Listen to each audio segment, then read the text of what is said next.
আজকে আমরা গোপন সূত্রে জানতে পারি যে আবু তোহা তার হচ্ছে চারতলা মসজিদে তার যে ফার্স্ট ওয়াইফ তার এখানে আছে। আমরা সেই সংবাদ পেয়ে সাথে সাথে আমরা তাকে নিয়ে আসি এবং তাকে জিজ্ঞাসাবাদের এক পর্যায়ে আমরা তার সফর সঙ্গী যে আমির উদ্দিন তাকে আমরা পেয়েছি, তাকে নিয়ে আসছি এবং তার আরেক সফর সঙ্গী ছিল মোহিত জায়গিরের হাট যেখানে পিঠাপুকুরে বাসা, তাকেও আমরা অলরেডি নিয়ে আসছি।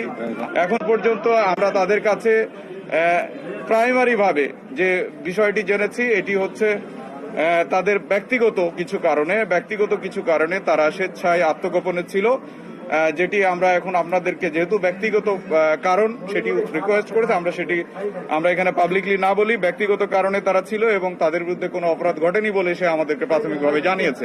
তা আমরা তারপরেও তাদের সব ধরনের তথ্যগুলো সংগ্রহ করে আমরা এগুলো যাচাই বাছাই করে আমরা পরবর্তী আইনি ব্যবস্থা গ্রহণ করব। তাদের বর্ণনা অনুযায়ী তারা গাইবান্ধায় ছিল, আজকে সেখান থেকে চলে আসছে।